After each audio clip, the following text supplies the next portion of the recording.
Bom dia a todos, para quem estiver assistindo a aula aqui para o terceiro ano médico de ovulação crônica das causas de não ovário policístico. Então, eu dividi a aula nesses pontos aqui. Primeiro a gente fala de definição e conceitos, depois epidemiologia, classificação da ovulação crônica não SOP, a fisiopatologia das principais causas, o diagnóstico e finalmente o tratamento. Então vamos primeiro para a definição.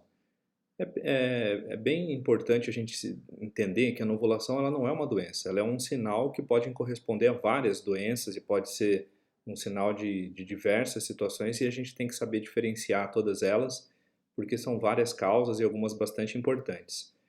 Outro ponto importante também é a gente saber que a anovulação é diferente de amenorreia e a gente acaba confundindo muito esses dois sintomas, então vale a pena aqui conceituar cada um deles para a gente poder entender exatamente a diferença entre eles. Então, primeiro a menorreia primária. A menorreia primária, a gente tem duas maneiras de conceituar. São dois autores muito importantes na ginecologia endócrina, que é o Speroff e o Yen, cada um deles usa uma forma, então a gente usa os dois por ser consagrados, os dois autores, né? A primeira é a ausência da primeira menstruação, ausência da menarca aos 14 anos de idade, na ausência dos caracteres sexuais secundários. Ou então, a ausência da menarca aos 16 anos de idade, independente do desenvolvimento dos caracteres sexuais secundários. Ou seja, se tiver ou se não tiver os caracteres sexuais, mas não menstruou aos 16 anos, a gente considera como amenorreia primária. Aí também entra o outro conceito de amenorreia secundária. Então, a amenorreia secundária é aquela mulher que já menstruou pelo menos alguma vez na vida, mas depois passa a ter uma ausência de menstruação por 3 ciclos consecutivos, ou então em um período de 6 meses ou 180 dias. Aí a diferença para a anovulação crônica, a anovulação crônica na verdade é muito simples a definição. É simplesmente a falta de liberação de um óvulo maduro pelos ovários. E a anovulação crônica pode levar a uma menstruação infrequente ou até mesmo ao extremo de uma amenorreia. Associado a isso, a gente tem na anovulação crônica 20% das vezes a amenorreia secundária. A menstruação infrequente ou leve pode chegar também a atingir 40% desses casos. A mastodínia ausente em 20% dos casos. Lembrando que a mastodínia é a dor mamária, né? Então, a paciente que ovula e ela tem produção de progesterona, a progesterona acaba retendo líquido, isso dá aquele inchaço mamário e daí a dor na mama quando tem a ovulação. Se não tem a ovulação, se é uma ovulação crônica, acaba que 20% das vezes não tem a mastodínia. Os intervalos, a duração ou volume do sangramento menstrual são completamente imprevisíveis e esse é um dos grandes pontos aí chave do diagnóstico e dos tratamentos depois da ovulação crônica. Em até 30% dos casos, essas pacientes podem ter infertilidade. Já a prevalência, ela tem uma relação muito grande com a idade, então costuma ser bastante frequente nos extremos da vida reprodutiva.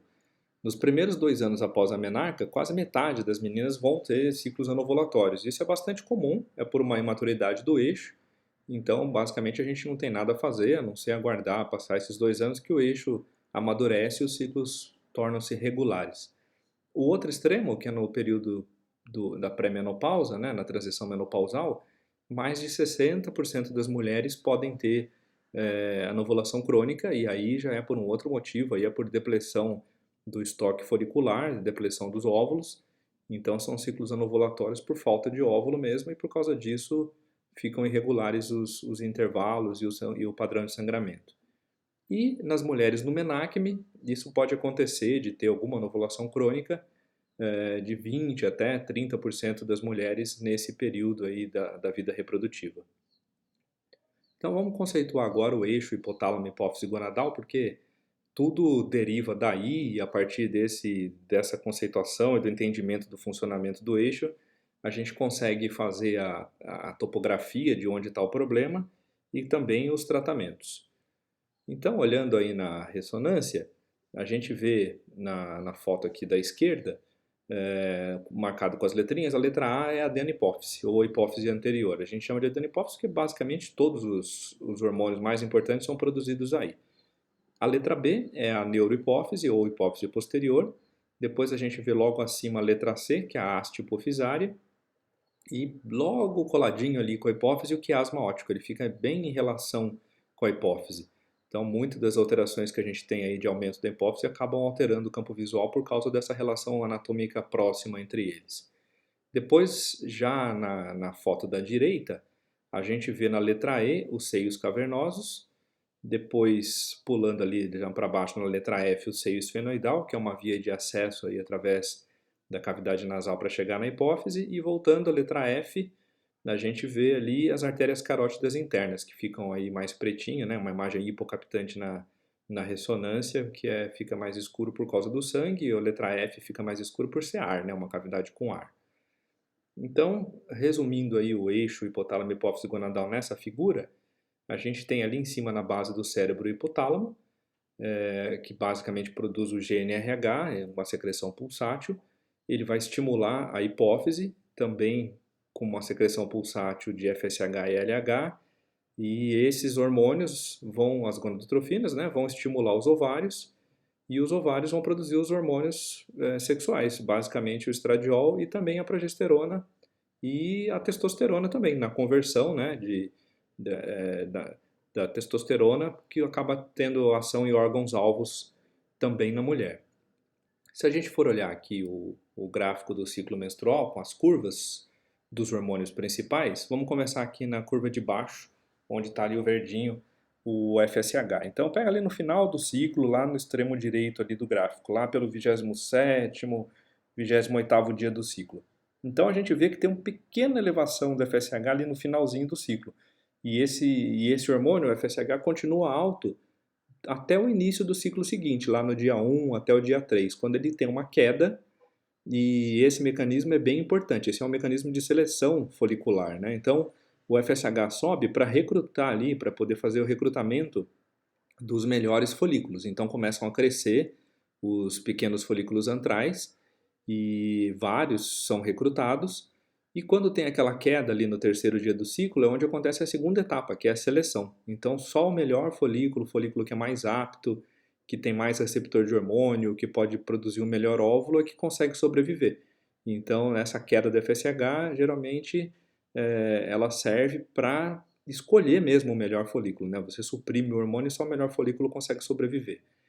E aí depois o FSH continua em níveis um pouquinho mais baixos e a produção constante de FSH faz com que o folículo comece a crescer. Então ele vai desenvolvendo, tem um mecanismo de feedback, né? Ele vai desenvolvendo mais receptores de hormônio, tanto para FSH quanto para estradiol, e a produção de estradiol começa a aumentar. Então é a curva verde clarinha aqui. E conforme o estradiol vai aumentando, ele chega num ponto de um patamar ali entre 48 e 72 horas e que os níveis de estradiol estão entre 200 e 250 picogramas. E esse nível de estradiol constante nessas 48 e 72 horas faz com que a gente tenha a elevação do LH. Então a gente já vai ali para a curva de cima, a curva vermelha. E o LH, após ele ficar elevado e tiver o pico do LH, entre 24 e 72 horas após esse pico de LH, a gente tem a ovulação. E então começa a produção de progesterona, que é a curvinha preta. E a progesterona vai subindo até que ela chega no seu pico ali na fase lútea média, entre o 20º ao 24º dia do ciclo. O estradiol, se a gente olhar na curva verde clara embaixo, logo depois da ovulação ele tem uma pequena queda. Depois ele sofre uma nova elevação e fica num platô junto com a progesterona ali na fase lútea média também. E ambos, quando não acontece a fertilização, ambos vão regredir. A gente tem uma inibição, né, do corpo lúteo, e o corpo lúteo é quebrado, e por causa da involução do corpo lúteo, esses dois hormônios deixam de ser produzidos, e isso leva a um desbloqueio do eixo. Então é quando o FSH volta a subir, aí a gente retorna ali no finalzinho do gráfico, lá no 24º, 25º dia do ciclo em diante, com esse feedback negativo da progesterona e do estradiol, o FSH é desbloqueado e ele volta a ser produzido e o ciclo se reinicia. Então esse é um mecanismo de ovulação, e um ciclo ovulatório ele funciona dessa forma. E todos os defeitos vão agir em algum ponto aí desse mecanismo hormonal de feedbacks. Se a gente for olhar então a hipófise em si, a divisão dela, a hipófise anterior, ela produz todos esses hormônios aí, né? Então as gonadotrofinas, o FSH e o LH, e o estímulo para isso vem lá do hipotálamo através dos pulsos de GNRH. A hipófise anterior produz também o TSH, que vem lá do hipotálamo pelo TRH, o ACTH, que é o hormônio adenocórtico-trófico, que vai estimular suprarrenais, e o estímulo vem do hipotálamo pelo CRH.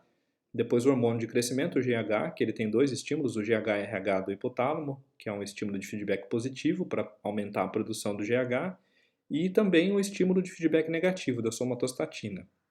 Da mesma forma, a prolactina também é produzida na adenopófise, e ela tem um estímulo basicamente inibitório pela dopamina, mas também, com o passar dos anos, a medicina descobriu que não é apenas inibitório a secreção da prolactina, ela também é controlada por um estímulo de feedback positivo, pelo TRH, que é o mesmo da tireoide. Então, por isso tem uma relação grande, né, das pacientes que têm hipotireoidismo com hiperprolactinemia, e a gente vai ver um pouquinho mais para frente isso também.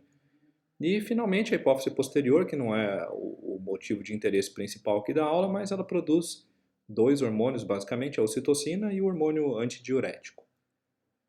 E se a gente for olhar aqui nesse esquema, né, a gente vê ali a hipófise e logo acima dela o nervo óptico e o quiasma óptico. Então, qualquer aumento do volume por tumor ou qualquer crescimento da hipófise, ela pode comprimir o quiasma óptico e fazer alterações do campo visual, que a gente vê ali marcadinho, né, essas linhas pretas no nervo óptico, que pode levar a uma hemianopsia bitemporal. Então, conceituando aqui os limites normais da menstruação, esse já foi um assunto bastante falado na aula de sangramento uterino anormal, mas vale a pena relembrar os termos, então eu vou falar bem rapidamente. A frequência normal, ela é normal entre 24 e 38 dias. Ciclos que têm um intervalo com menos de 24 dias a gente chama de frequentes, e ciclos com intervalos maiores do que 38 dias a gente chama de infrequentes. Sobre a regularidade, o ciclo é considerado regular se a gente tem que pegar um intervalo de um ano aí, e aí a gente pode somar cada ciclo nessa variação de dias. Então, se em um ano a somatória dos ciclos deu uma variação de 2 até 20 dias, a gente chama de um ciclo regular. Então, nem sempre o ciclo tem que ter certinho 28 dias. Ele pode ter um mês 28, no outro 30, no outro 27, e se essa somatória das variações no ano todo der de 2 a 20 dias, é considerado regular. Quando não tem o sangramento é chamado de amenorreia, e quando a variação no ano é maior do que 20 dias, a gente chama de um ciclo irregular. Já a duração do fluxo, ele é um fluxo considerado normal quando ele dura de 4,5 a 8 dias, um ciclo curto quando ele dura o sangramento menos do que 4 dias e meio, e prolongado quando o sangramento é mais do que 8 dias. Já o volume de perda a gente considera normal entre 5 e 80 ml, e é intenso acima de 80 ml, porque nesse valor a gente começa a ter um balanço negativo de ferro, que pode levar aos casos de anemia. Mas a gente considera essa queixa baseada na definição que a paciente entende como sangramento intenso, porque é bastante difícil de quantificar o volume de sangue, né, a não ser que a gente usasse um coletor menstrual. Então a gente prefere dar mais valor à queixa da paciente, mesmo a gente não sabendo exatamente qual é o volume que está sendo eliminado naquele ciclo menstrual. Da mesma forma, a intensidade. A gente também considera a intensidade baseado na queixa da paciente. Então, se o sangramento é intenso e tem mais do que 8 dias, a gente chama de intenso e prolongado. E o intenso é quando tem uma perda excessiva de sangue que interfere na qualidade de vida da mulher. E isso num conceito amplo, né? Seja físico, social, emocional ou até mesmo material. Agora, quando é uma quantidade pequena de sangue, né, a gente chama de intensidade leve, raramente é doença, a gente leva em conta por causa da queixa da paciente, mas normalmente basta uma orientação, porque não é nada importante e até considero que seja até melhor ter uma quantidade pequena de sangue.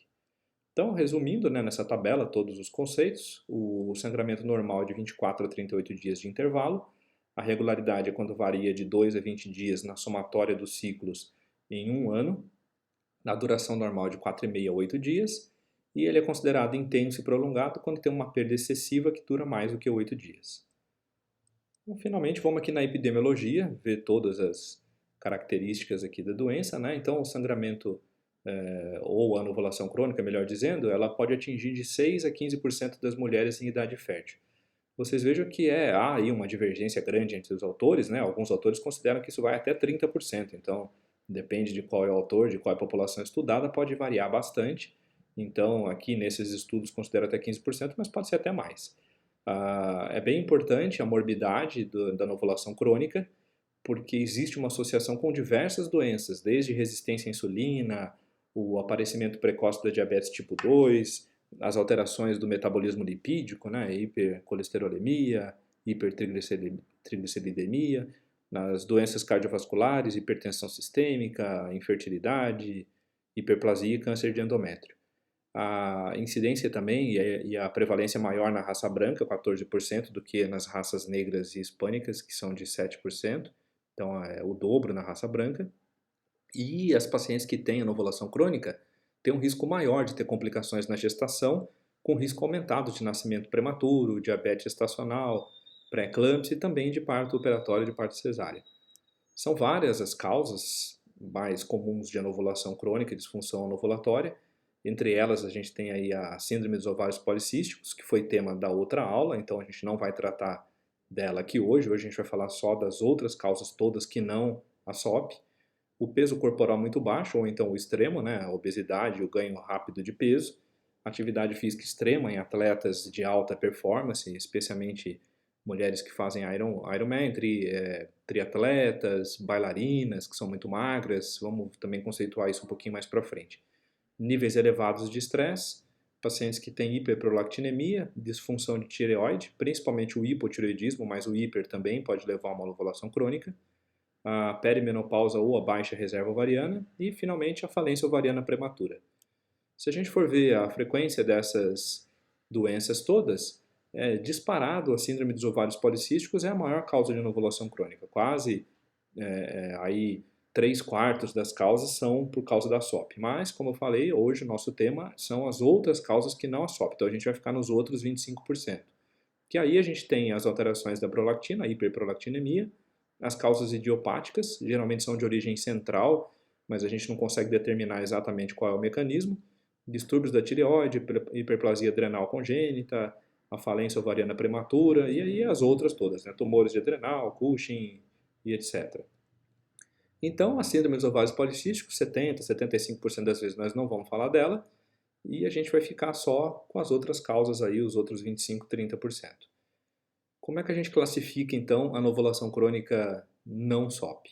A Organização Mundial de Saúde fez essa classificação aqui em 1973, ela vem sendo melhorada com o passar do tempo e dividiu em 3 grupos. Por isso que eu coloquei o grupo 4 ali, entre aspas, porque o grupo 4 não é originalmente da classificação da Organização Mundial de Saúde.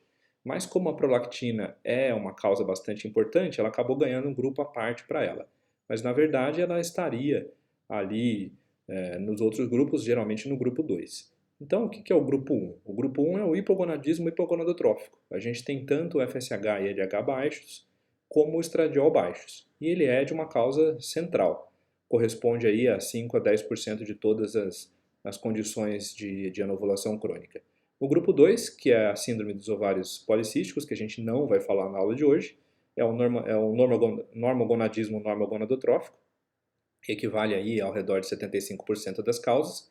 Então a gente tem tanto o FSH e o LH normais, ou o LH aumentado, com o estradiol normal. A causa é central ou periférica, vocês devem ter visto isso com bastante detalhe na aula de síndrome dos ovários policísticos. E, finalmente, o grupo 3, que a gente tem o inverso do grupo 1. Então, é um hipergonadismo hipogonadotrófico. A gente tem o estradiol baixo, porém com FSH e LH elevados. E aí a causa é ovariana, por isso que o FSH e LH estão elevados. Eles se elevam para tentar estimular o ovário, mas como tem uma causa ovariana, o problema está ali no órgão-alvo, né? Necessita de muito hormônio para poder estimular e, obviamente, acaba não conseguindo fazer o funcionamento do ovário ser adequado. E o grupo 3 responde por 10 a 30% das causas.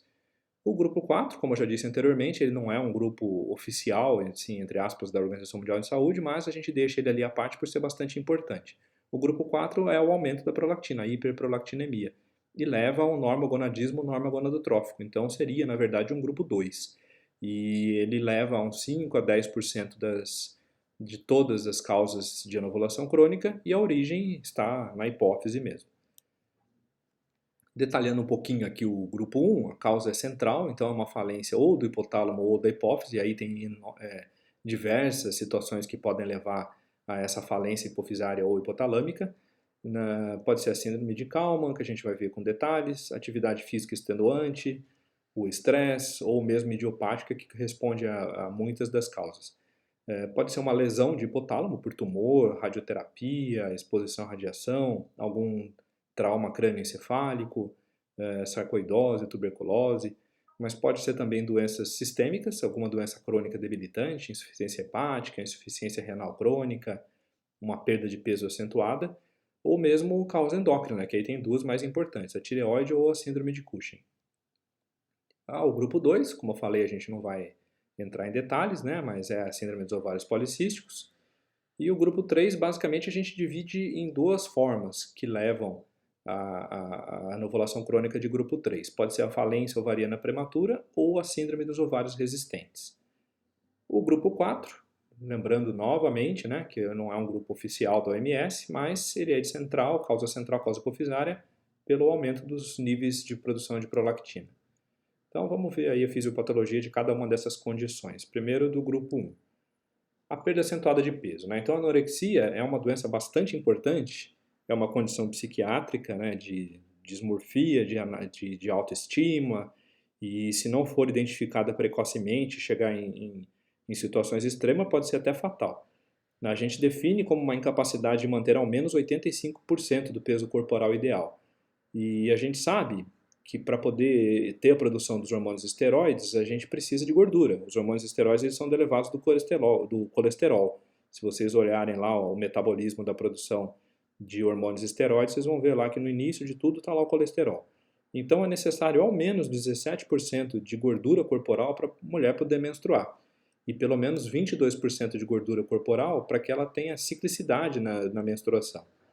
A gente tem também uma situação importante na leptina nesses casos de anorexia. A leptina é um hormônio produzido no tecido gorduroso, o estudo dela é bastante recente, de poucos anos para cá que a gente conhece a leptina e o seu mecanismo, mas ainda tem muita coisa para se descobrir, para se estudar sobre a leptina. Mas nas pacientes que têm anorexia, os níveis de leptina são considerados pré-puberais. E não há a secreção diurna da leptina, que é a secreção normal da mulher adulta, da mulher pós-menarca. Então ela fica em níveis pré-puberais sem a secreção diurna e por causa disso também a gente tem aí a anovulação crônica em pacientes com baixo peso corporal. Já a situação inversa, né, a paciente obesa ou que tem um ganho de peso acentuado, existem também diversas situações, mas normalmente são duas. Uma pela própria leptina, aí ao contrário, os níveis de leptina são muito elevados e ela, como eu já falei, ela é produzida pelos adipócitos, pelo tecido gorduroso. E quando a gente tem os níveis de leptina muito elevados, ela suprime a liberação do FSH e do LH com um efeito central, tanto no hipotálamo quanto na hipófise. E por causa da falta do FSH e do LH, a gente tem um estado de hipoestrogenismo e, consequentemente, também de anovulação. Além disso, a obesidade e a resistência à insulina, ela acaba atuando no fígado, então a gente tem redução de duas proteínas importantes de ligação com hormônios esteroides, que é o SHBG e o EGF-BP1, e por causa disso, a fração dos hormônios livres acaba ficando muito elevada, já que eles não estão ligados nas proteínas. Então a gente tem basicamente bastante testosterona livre, e com isso a gente tem algumas situações aí de aumento de pelos ou outras condições por causa do aumento de testosterona. A gente tem também a queda dos níveis do HDL e o acantose nigricans que a gente vê ali na foto da esquerda, que são essas manchas mais escurecidas em regiões de dobra de pele, principalmente no pescoço, na axila, que são os locais que a gente mais encontra. Muitas pacientes até são estigmatizadas porque fica parecendo com sujeira, mas na verdade é uma alteração da pigmentação da pele por causa da resistência à insulina e da hiperinsulinemia. E é praticamente patognomônico quando a gente vê a acantose nigricans com resistência à insulina. A obesidade de todos é o fator de risco mais importante para a resistência periférica à insulina, com um risco relativo de 40, né, então um risco extremamente elevado, e a prevalência de 30 a 70% das pacientes. A próxima condição que leva a uma amenorreia ou uma anovulação crônica é a amenorreia pós-pílula. Então, pacientes que usaram pílula anticoncepcional por um tempo mais prolongado, elas podem ter uma disfunção central, que a gente ainda não sabe exatamente qual é o mecanismo. Mas vou falar bem leigamente, assim, entre aspas, o hipotálamo ele acaba se acostumando, né, com os níveis constantes de estradiol e progesterona que a pílula anticoncepcional tem, e para de ter aquela variação durante o ciclo, que a gente viu lá no gráfico no início da aula. Então, o estradiol e a progesterona não ficam subindo e descendo como seria o padrão normal deles num ciclo menstrual sem o uso de anticoncepcional. Eles ficam estáveis o ciclo todo. E isso acaba levando a algum distúrbio funcional do hipotálamo e da hipófise. Então a gente chama de disfunção do eixo quando acontece uma menorreia em até 6 meses após a parada da pílula. Se passar de 6 meses, aí a gente chama de amenorreia mesmo. Uma das causas principais é a prolactina. A gente vai ver também que o estradiol pode aumentar a secreção de prolactina. Então, as pacientes que usaram pílula anticoncepcional aí por um tempo mais prolongado podem entrar em amenorreia por causa de hiperprolactinemia.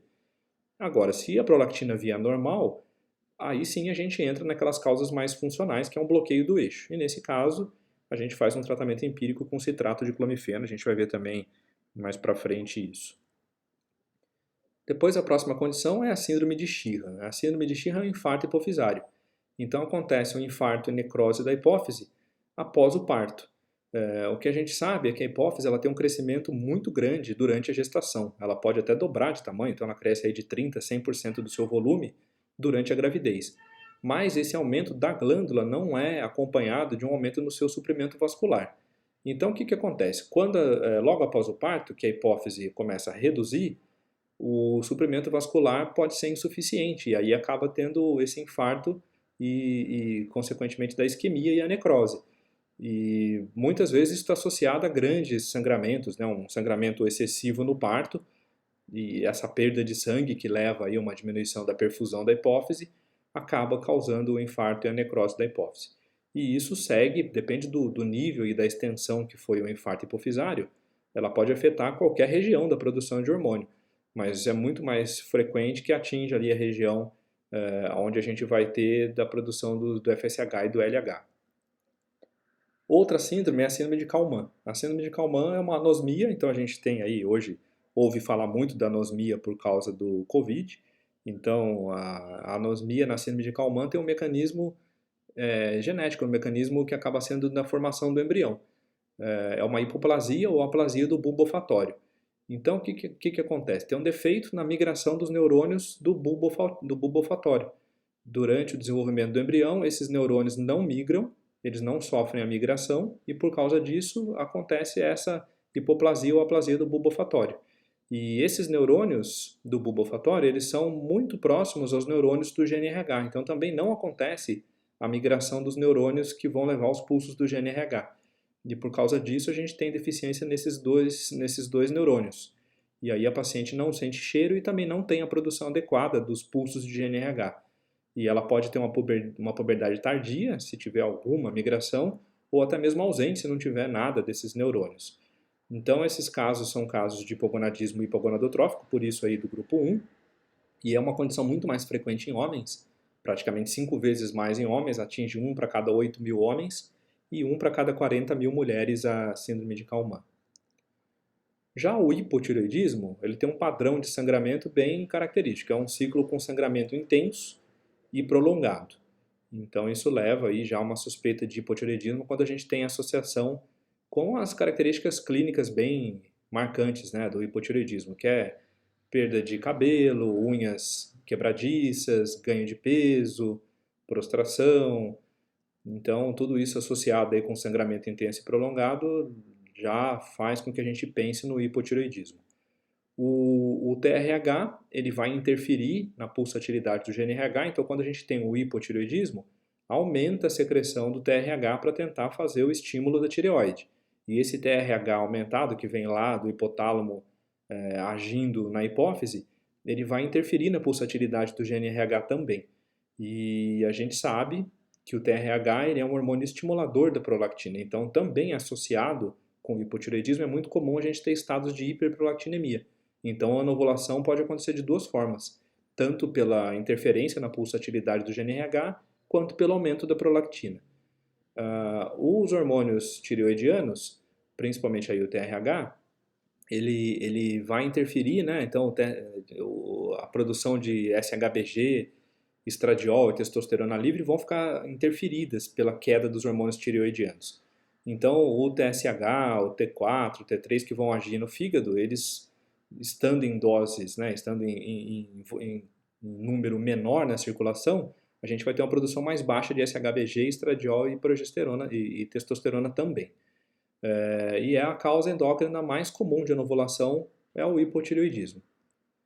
Já no hipertireoidismo é o contrário, então o padrão de ovulação também é diferente, a gente vê ciclos não frequentes, então lembrando ali na diferença, né? Lá no hipotireoidismo são ciclos com sangramento intenso e prolongado, aqui são ciclos não frequentes. A característica clínica da paciente, a gente vê os olhos bastante esbugalhados, né? Os olhos arregalados e um aumento do volume da tireoide. A gente pode ver até uma massa ali cervical bem protuberante na região do pescoço. O T3 e o T4 elevados, ao contrário do que a gente vê no hipotireoidismo, eles vão aumentar a produção do SHBG em nível hepático. E aí também, né, tem uma diferença do estradiol e da testosterona. Aqui o estradiol e a testosterona vão estar aumentados, mas não por causa da ligação desses hormônios com o SHBG, porque seria o contrário, né? Se você tem um SHBG alto e ele se liga no estradiol e testosterona, a gente teria uma liberação menor desses hormônios na circulação. Mas é que a produção desses aí é de origem ovariana. Então eles não vão estar ligados no SHBG em todas as suas formas. Eles vão ter uma produção bem alta, que o SHBG, mesmo também estando elevado, não consegue se ligar em toda a concentração de estradiol e testosterona que é produzida pelos ovários. Então a fração livre circulante ela é reduzida desses hormônios. A hiperplasia adrenal congênita. A hiperplasia adrenal congênita é também uma causa importante de anovulação crônica e é uma causa grave, né, principalmente nas formas que tem perdedora de sal, né, que pode ser fatal e aí já é identificada muito precocemente, já no recém-nascido ou nos primeiros anos de vida. Então a gente não, geralmente nem chega na puberdade. Já a hiperplasia da mulher adulta, né, 95% dos casos, é uma mutação do gene da 21-hidroxilase.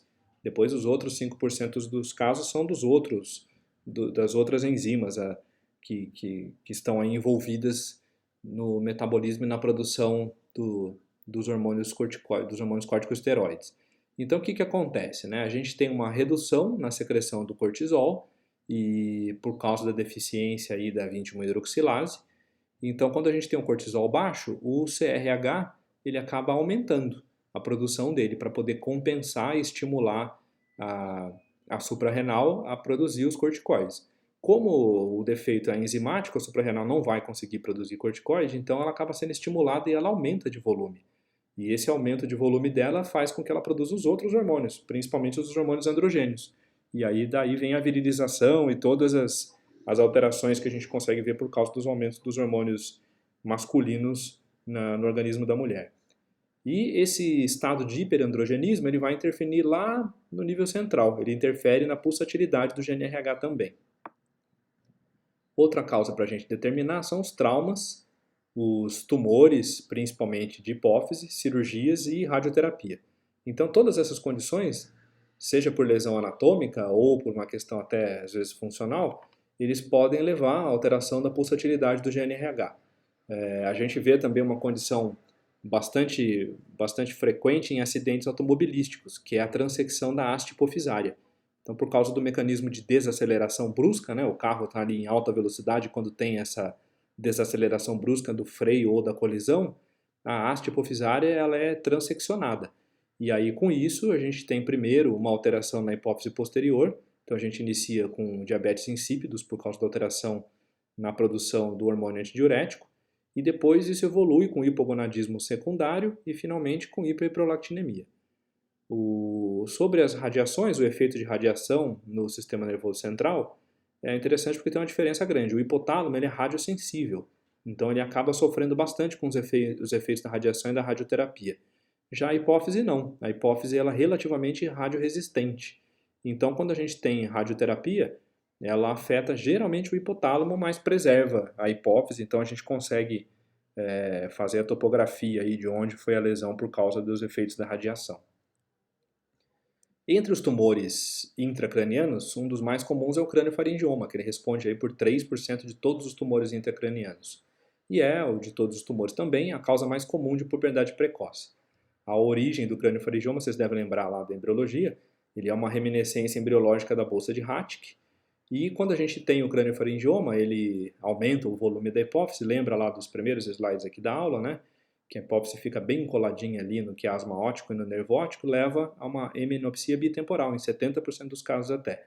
Mas pode levar a outras consequências, dependendo do tamanho que o craniofaringioma chegar e da região com que ele afetar. Então também pode ter uma disfunção de adrenal, em até 50% dos casos, hipotireoidismo em 25% dos casos, sonolência em 20% e se atingir ali a hipófise posterior, afetando a produção do hormônio antidiurético, também leva a diabetes insípidos em 10% dos casos.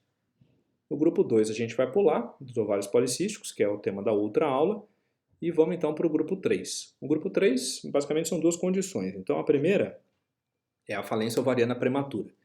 A gente conceitua falência ovariana prematura quando a mulher tem menos de 40 anos. Então, se ela tiver uma parada da menstruação por um período de mais de um ano antes dos 40 anos, é a menopausa precoce ou falência ovariana prematura. Quando é acima dos 40 anos, aí é a menopausa propriamente dita e não entra numa condição, a gente não considera como sendo prematura, é esperado que seja após os 40 anos. Então, essa é a definição clínica, né? Menopausa antes dos 40. E a definição laboratorial é quando o FSH está acima de 40. Então fica bem fácil aí que é 40-40, é bem fácil de lembrar dessa regrinha. Também é relativamente frequente, né? Atinge 1 a 3% das mulheres e a maioria das causas é idiopática. Em quase 75% das vezes a gente não sabe qual é a causa que leva à falência ovariana prematura. Ainda é um mecanismo bastante desconhecido. Nas causas conhecidas, tem algumas, a mais importante é de origem autoimune, então 20 a 40% até das causas são de origem autoimune, geralmente com anticorpos anti-ovário ou anticorpos anti-tireoide. Outros fatores importantes também é a síndrome do X frágil, então praticamente todos os pacientes que têm X frágil vão ter falência ovariana prematura, mas também a gente encontra em pacientes com fatores cromossômicos, as trissomias, como 47XXY, ou Turner, que é o 45X, e os seus mosaicos aí em porcentagens diferentes, com 46XX também.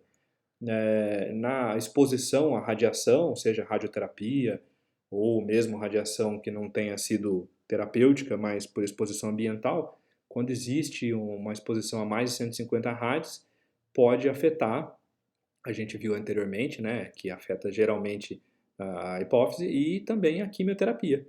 A quimioterapia pode levar a uma lesão, tanto dos ovários, né, geralmente dos ovários aí no caso, e com isso a gente entra na falência ovariana prematura. A outra condição do grupo 3 é a síndrome dos ovários resistentes, que antigamente a gente chamava de síndrome de Savage. Então, hoje em dia a gente tem abandonado aí os epônimos, a gente não chama mais de Savage, mas o nome fica aí pela história do pesquisador que descreveu pela primeira vez. E é bastante diferente da falência ovariana prematura, porque aqui não tem uma depressão dos folículos ovarianos. Os folículos ovarianos estão lá no ovário, estão presentes no ovário. A gente tem o FSH elevado, assim como na falência ovariana prematura, então por isso que as duas são estados hipergonadotróficos, então as duas cursam com FSH elevado, mas aqui a gente tem um defeito dos receptores das gonadotrofinas nos folículos. E é um distúrbio funcional que pode até ser reversível. A gente também não tem a mínima ideia ainda por que ela se instala e como que ela se reverte, mas às vezes acontece de reverter, os receptores voltam a funcionar ou surgem novos receptores normais que acabam se ligando ao FSH e aí acontece assim a produção normal do estradiol, da progesterona, de todos os hormônios que o ovário precisa produzir.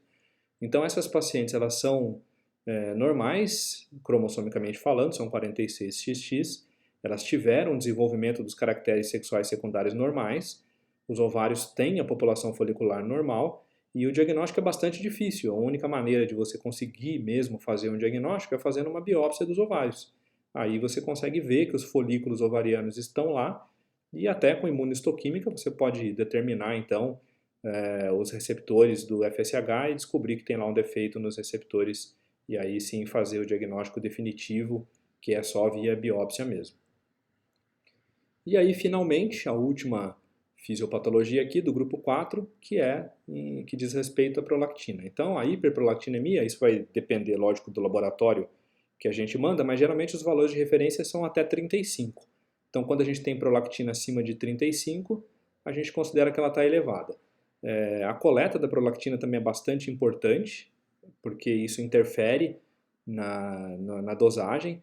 Então, quando é para coletar a prolactina, o paciente tem que chegar no laboratório ou na clínica, ficar em repouso um tempo, geralmente 30 minutos, não pode chegar estressado, não pode chegar cansado, a coleta tem que ser pela manhã em jejum, de maneira ideal, e até mesmo para puncionar a veia. Se for muito difícil puncionar a veia, errar várias vezes, tiver algum problema que leve aí a um estresse, isso também pode aumentar transitoriamente os valores da prolactina.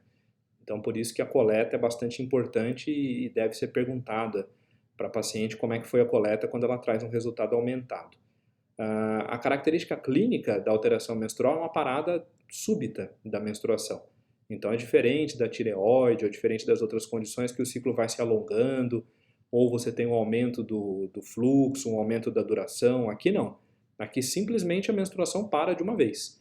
Então, isso é um dado clínico bem importante da história da anovulação ou da menorreia que a gente tem que perguntar para a paciente, e quando teve essa parada súbita, a gente já logo lembra aí dos casos de hiperprolactinemia. A prolactina, quando a gente descobriu a prolactina e quando começou a ser estudada, acreditava-se que o único controle sobre a sua produção era um controle inibitório, e aí, na época chamou-se de FIP, né, de fator inibidor da prolactina. Ninguém sabia qual era a substância. Muitos anos depois descobriram que o FIP, na verdade, era a dopamina, então ficou meio que classicamente considerado que a dopamina tinha esse controle inibitório sobre a secreção de prolactina e era só isso.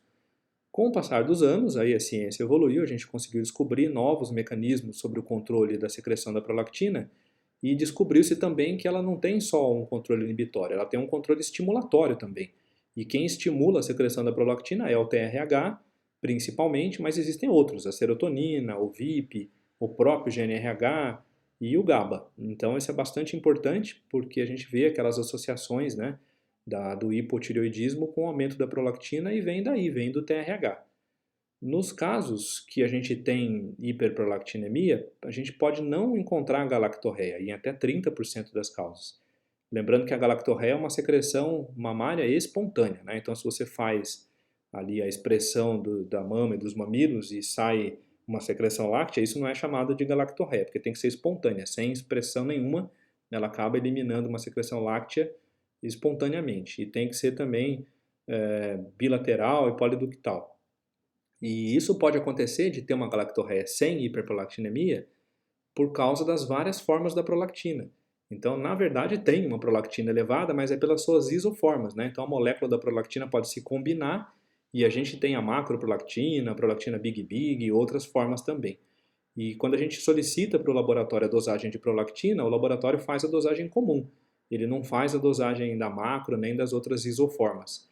Então, se a paciente tem galactorreia e você está convicto ou convicta que ela pode ter uma hiperprolactinemia, vale a pena fazer uma nova solicitação pedindo aí as isoformas da prolactina para o laboratório, para que ele dose a macro ou a Big Big. Um outro número importante é quando a prolactina atinge o valor acima de 100. Nesses casos, o risco de um tumor de hipófise é muito grande, então ela pode ter aí um prolactinoma, né, que pode ser micro ou macro, geralmente quando está nesses valores tem um risco maior de ser macro ou prolactinoma.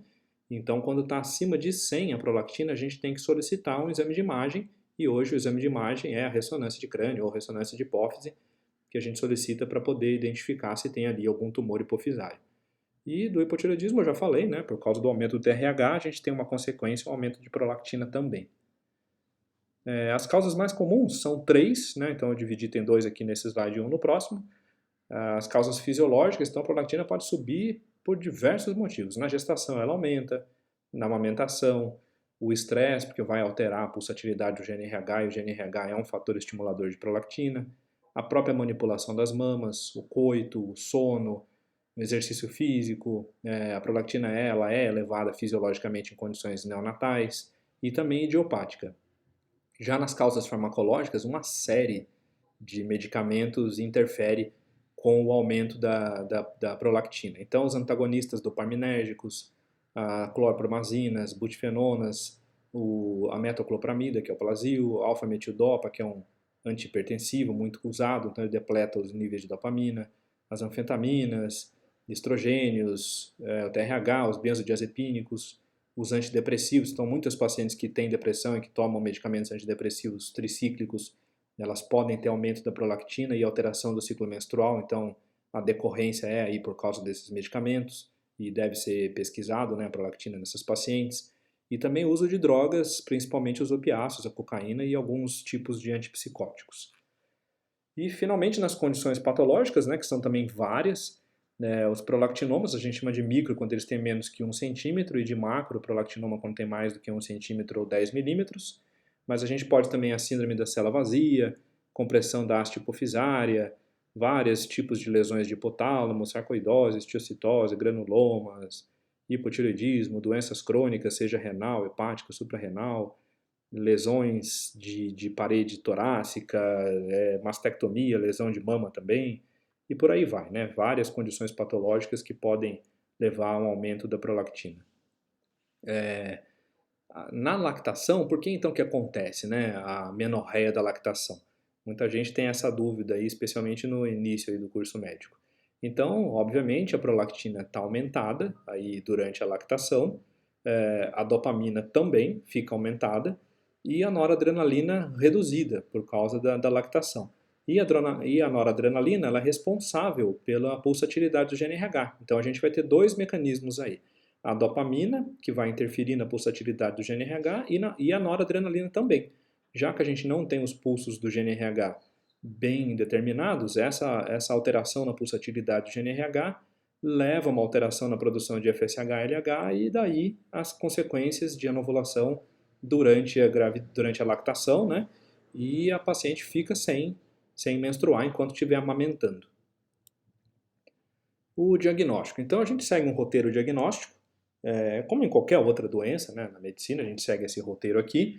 Então a anamnese é uma história clínica bem tirada, e essa é uma característica nossa aqui da Escola Paulista, dos alunos da Escola Paulista, que a gente é muito bom em diagnóstico clínico, a gente tem então que aprender bem a tirar a história, a fazer o exame físico bem feito, a aprender bastante semiologia. Vocês estão aí num momento do curso médico que é o momento de aprender isso, então se dediquem bastante aí a entender principalmente a história natural da doença. Se vocês souberem a história natural das doenças, o diagnóstico de qualquer uma delas para o resto da vida vai ficar muito fácil.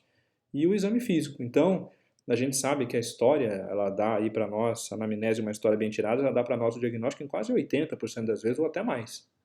Quando a gente soma com o exame físico, a gente chega aí em 95%, ou dependendo das vezes até em 100% do diagnóstico. E os exames subsidiários, sejam laboratoriais ou de imagem, na verdade eles servem só para a gente fazer o diagnóstico diferencial, né? Porque você já fez o diagnóstico na anamnese e no exame físico. Então a gente não pode ser jamais um médico da Escola Paulista, pode ser um médico solicitador de exames. A gente tem a característica de pedir pouquíssimo exame porque a gente já sabe o diagnóstico. O exame é mais para o paciente ter certeza de que a gente sabe o que está fazendo do que qualquer outra coisa. Então, questões importantes que a gente tem que ter na anamnese. A idade da mulher, porque a gente viu que os extremos da vida reprodutiva, eles cursam com a ovulação de uma maneira até fisiológica. E se for no menacme, a gente tem que lembrar aí da pergunta número 2, se a paciente pode estar grávida, se ela é sexualmente ativa.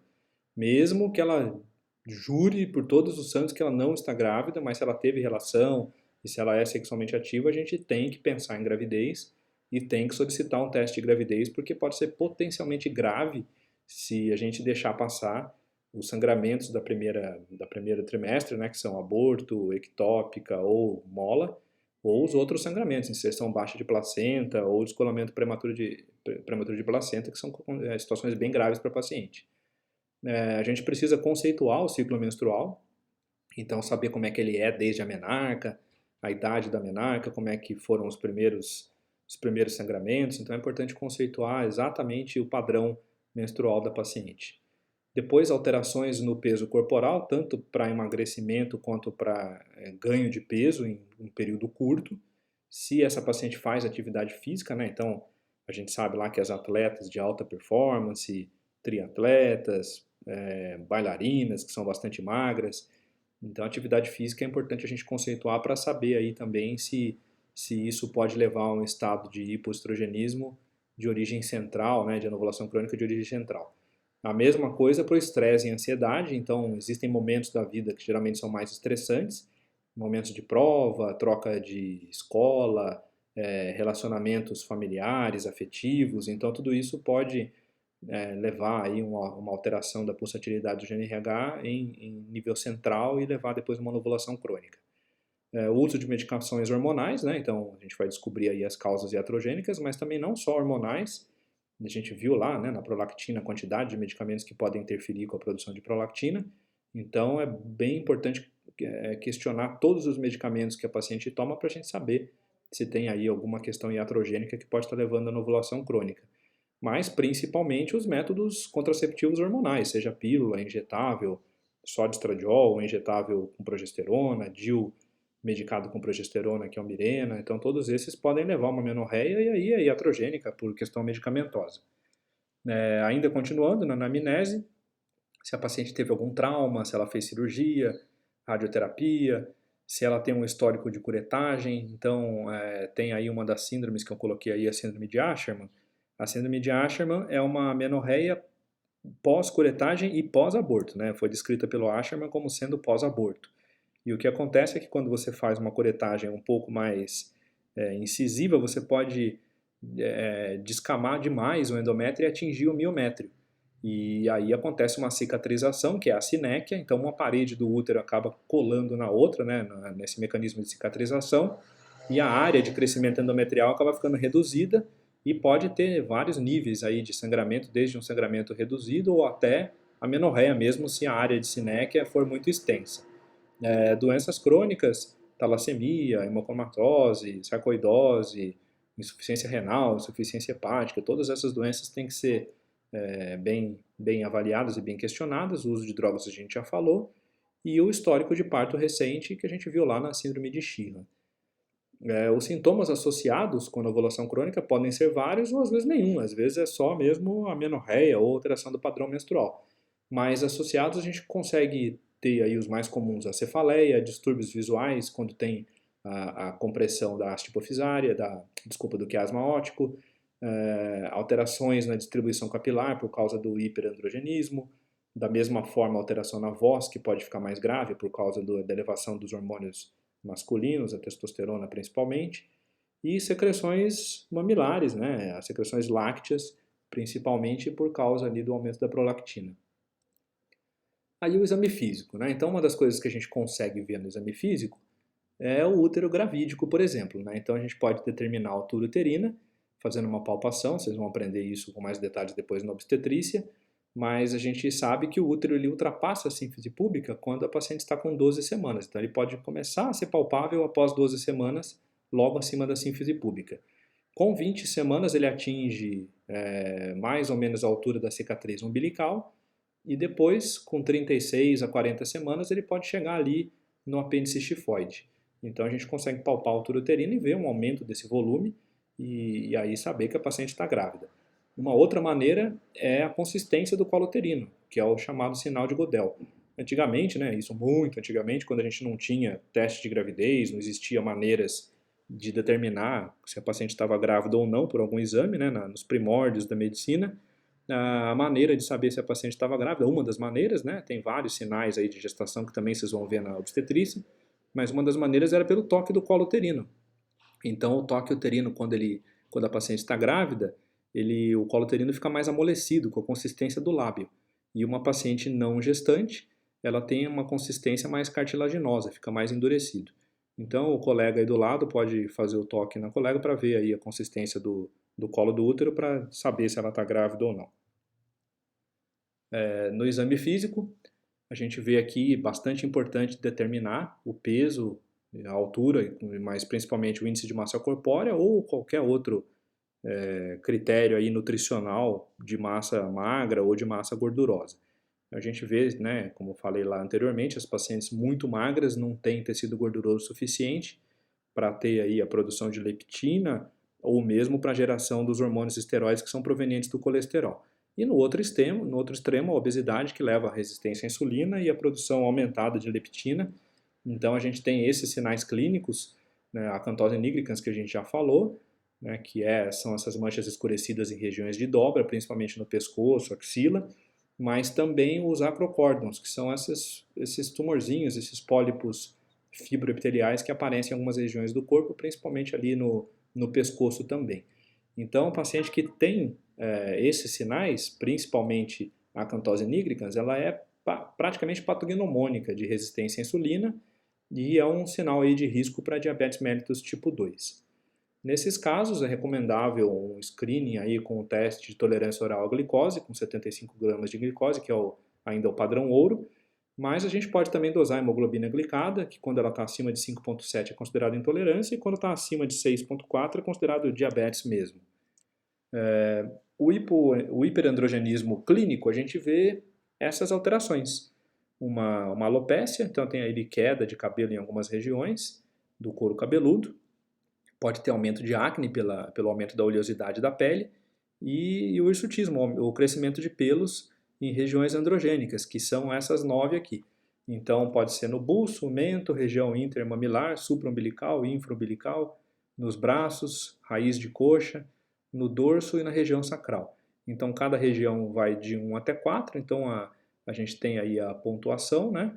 E quando a gente tem acima de 8, a gente já considera um aumento aí na escala de Ferriman e a gente já considera como sendo um aumento da purificação androgênica.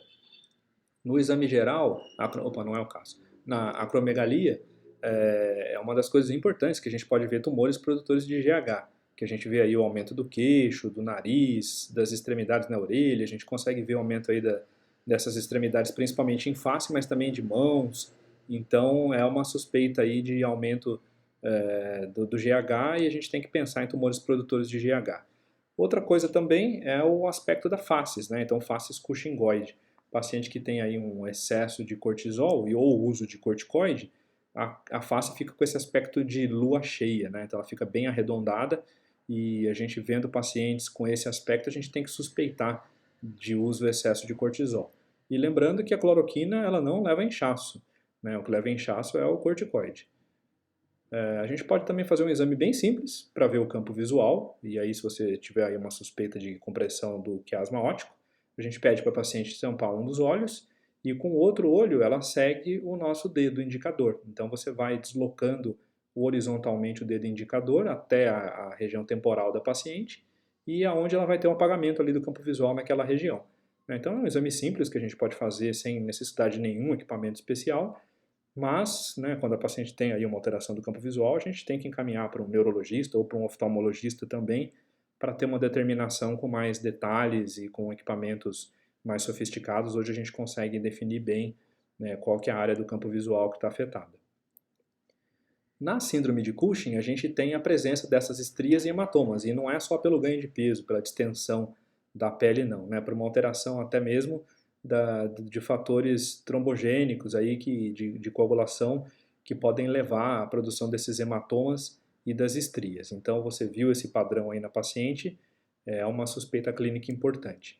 No caso de insuficiência hepática, a gente tem hipertensão porta, né? Então na hipertensão porta a gente tem ali um aumento da vascularização na região do abdômen, e a gente vê esse aspecto de cabeça de medusa bem característico e bem clássico aí de hipertensão porta, mas também a gente pode ter as aranhas vasculares, né, as telangiectasias na pele da paciente. Então, o exame físico completo é bastante importante, não é porque você está num consultório ginecológico que você vai fazer só um exame ginecológico, né? A gente tem que fazer um exame completo, né? Então, a ginecologia, o professor Geraldo Rodrigues de Lima, o nosso mestre aí de todos os ginecologistas da Escola Paulista, ele sempre fala que o ginecologista é o clínico da mulher e realmente isso é verdade. Vocês podem ver, né, que a aula de hoje é basicamente uma aula de um compêndio de clínica médica, né? A gente vê desde a cabeça até a ponta do pé tem alguma questão associada que pode levar a uma alteração do ciclo menstrual.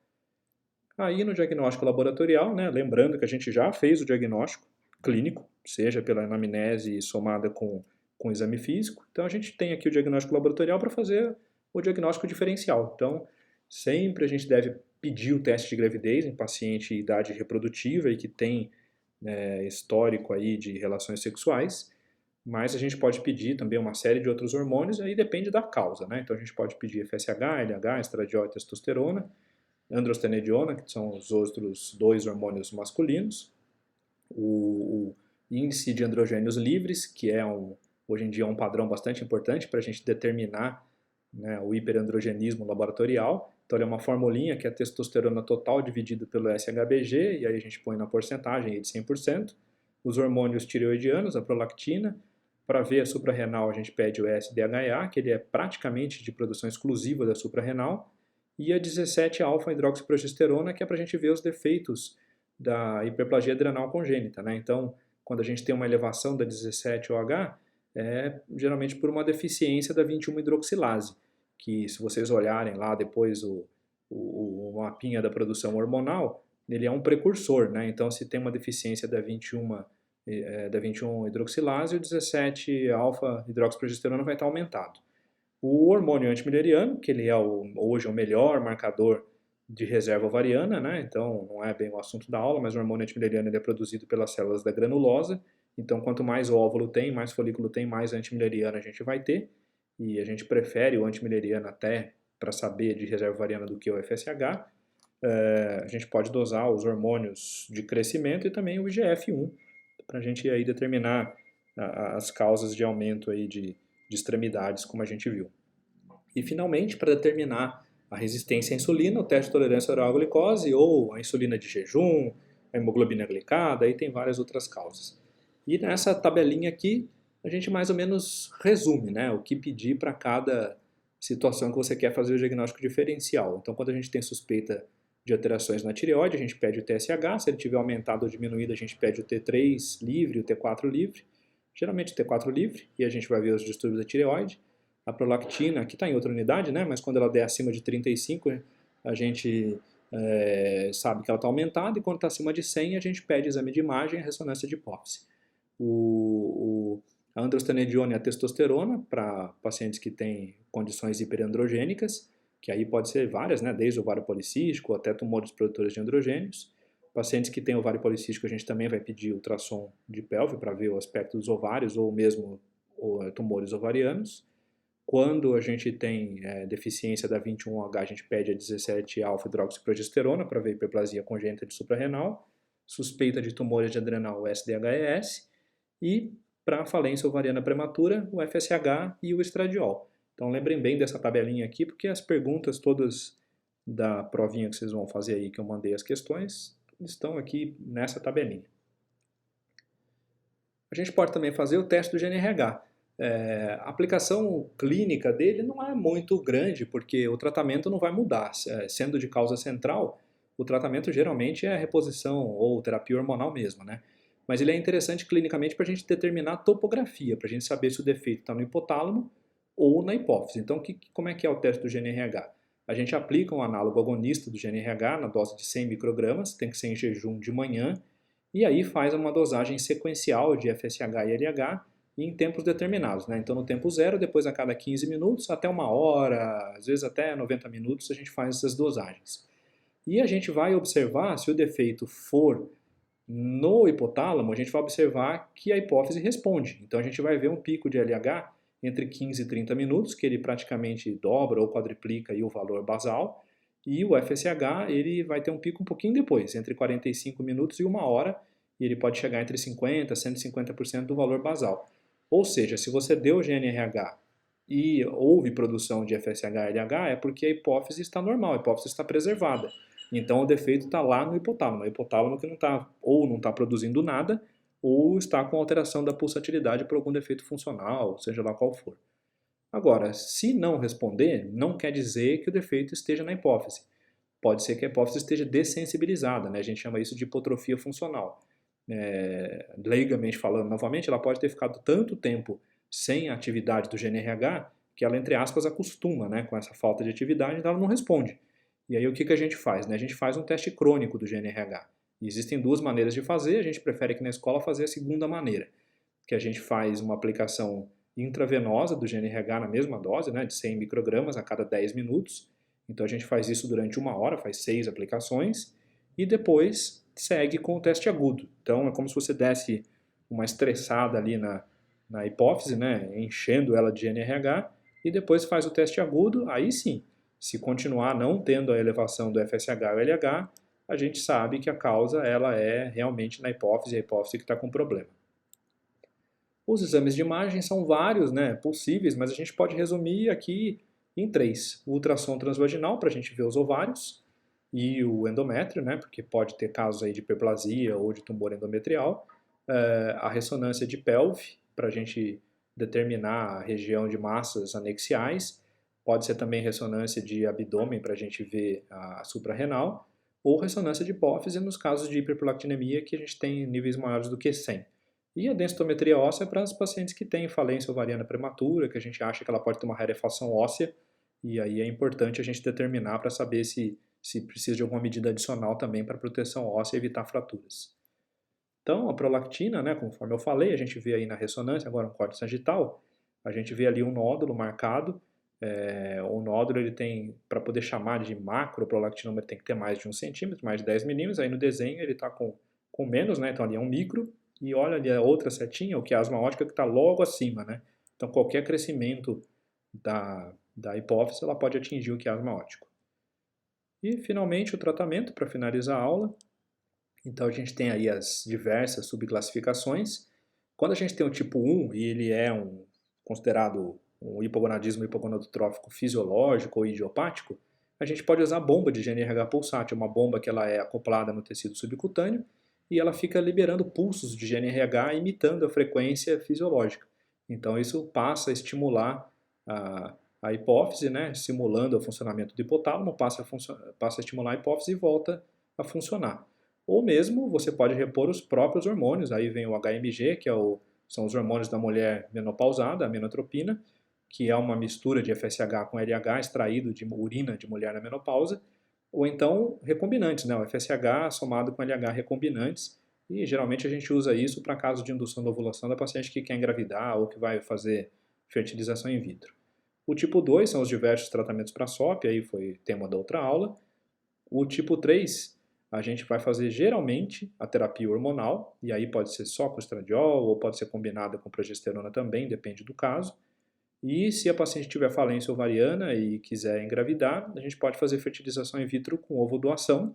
E se for a síndrome dos ovários resistentes, é um pouco mais sofisticado isso, né? Nem é tema aqui, isso é mais lá para o 5º ano, para pós-graduação, mas pode ser feita uma maturação in vitro. A gente pode retirar um pedaço do ovário e fazer uma maturação in vitro daqueles folículos que têm deficiência na produção do FSH ou da ausência de receptores, na verdade, né?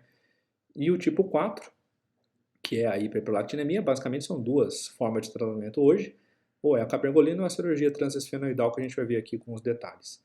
Então, se a gente for pegar por cada doença, né, a anorexia, a gente tem que fazer essa paciente ganhar peso, né? Então ela pode fazer terapia para as questões psiquiátricas e psicológicas, um tratamento nutricional com uma dieta com alto valor calórico, ou mesmo hormônios esteroides para ela poder ganhar massa muscular e aumentar o seu peso.